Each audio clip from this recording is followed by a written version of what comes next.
Hello, I'm Richard Jack Smith of Real Talk Movie Reviews. Well, the time for Hans Zimmer and his clones is well and truly over. Whether they're thrillers or blockbusters, it's the time for intelligent professional musicians and composers. Men such as Dario Vero, Abel Korzeniowski and James Newton Howard. And even women such as Nerida Tyson-Chu, Debbie Wiseman and Rachel Portman.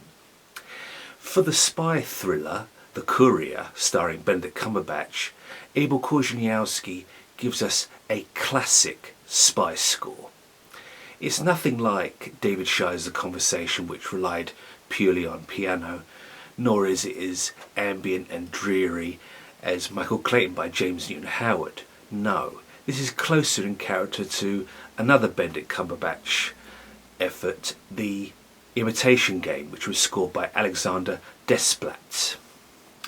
For The Courier, I was quite impressed by It Has to Be You. It carries the charm and elegance of a waltz. I like jazz. There's not a lot of jazzy elements throughout The Courier, but in thinking about the spy genre and how it relies upon the rhythms and cadences of jazz sometimes, I think it's important to note that it's an undercurrent in The Courier. But Korzeniowski definitely applies a very intelligent use of counterpoint, theme, and develops the atmosphere in an unpredictable way, which I love.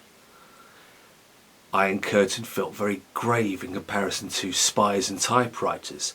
Now the latter reminded me a lot of Dirty Money from Thomas Newman's Road to Perdition. It has that kind of bounce and stuff, again getting back to the kind of almost jazzy, not quite jazz but almost. It's always on the outskirts of it, just hovering, but there's enough sinister vibes and indeed depth to the recording to make it stand out all of its own. What might seem an easy, dependable score, at least on the surface, proves to be something with far greater ambition, breadth, and even a nod or two to scores which you might not necessarily think would enter into this. I mentioned before Road to Perdition, The Imitation Game, and Korzeniowski is a fascinating composer who is looking, I feel, to branch out and try many different types of project. With Penny Dreadful and The Nun, he explored more of a gothic side. Likewise, The Courier allows him to expand this very emotional and intellectual method of music making, and it works a treat.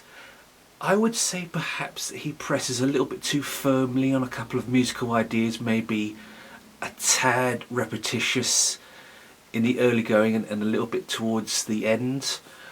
But aside from that, this is really a classy, energetic effort which for 40 minutes held me enthralled. I did want to give this a second listen, as I wasn't quite sure whether I was going to settle on one rating or another, and in the end I have decided to give The Courier by Abel Korzeniowski 4 out of 5 stars. Means it won't be my favourite score of 2021, but golly gee, this is the type of scoring that we need to hear, that is based upon musical concepts that shouldn't go away and should not be replaced by droning and ambience lacking in ambition. For more film and soundtrack reviews, please visit Betty Jo Tucker's website, Real Talk Movie Reviews.